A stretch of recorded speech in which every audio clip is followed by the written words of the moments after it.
महाकवि माघ संस्कृत भाषा के श्रेष्ठ कवियों में माघ की भी गणना की जाती है। माघ का समय लगभग 675 ईस्वी निर्धारित किया गया है। उनकी सुप्रसिद्ध रचना शिशुपाल वध नामक महाकाव्य है।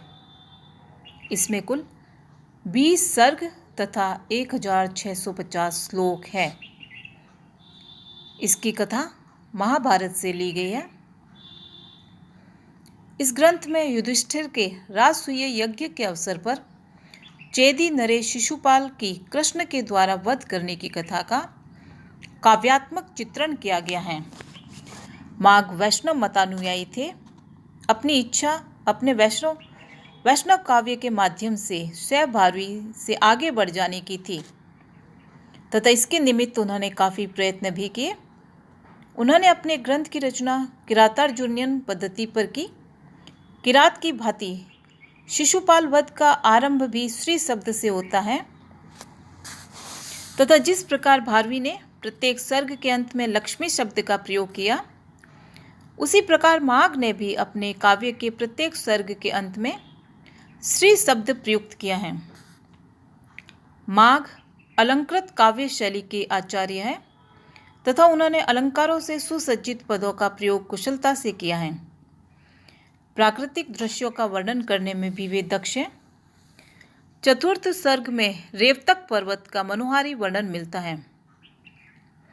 भारतीय आलोच्य परंपरा में माघे संति त्रयोगुणा की परंपरा प्रचलित है, अर्थात उपमा कालिदासस्य भारवे अर्थ गौरवम दंडी तु पद लालित्यम माघे संति त्रयोगुणा, अर्थात कालिदास की उपमा भारवी जैसा अर्थ गौरव और दंडी जैसा पद लालित्य, ये तीनों ही गुण माघ में देखने को मिलते हैं।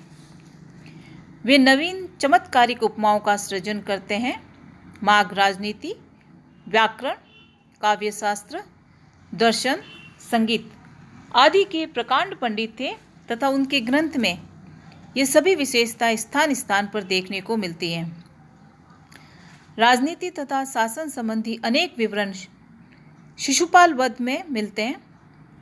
व्याकरण संबंधी उनका ज्ञान तो अगाध है।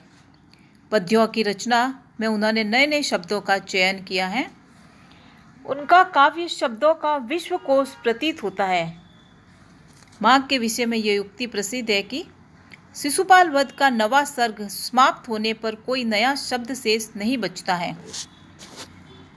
उनका शब्द विन्यास विद्वतापूर्ण होने के साथ साथ मधुर एवं सुंदर भी है। एक सामान्य घटना को लेकर उन्होंने एक विशालकाय काव्य हमारे सामने प्रस्तुत कर दिया है तथा उसमें भी यह विशेषता है कि कथानक में कहीं भी व्यतिक्रम नहीं आया है। अर्थ की गंभीरता भी उनके काव्य में दिखाई देती है। माघ की कविता में ललित विन्यास भी देखने को मिलता है। इस प्रकार माघ बहुमुखी प्रतिभा के धनी कवि थे और कालांतर के कवियों ने उनकी अलंकृत शैली का अनुकरण किया।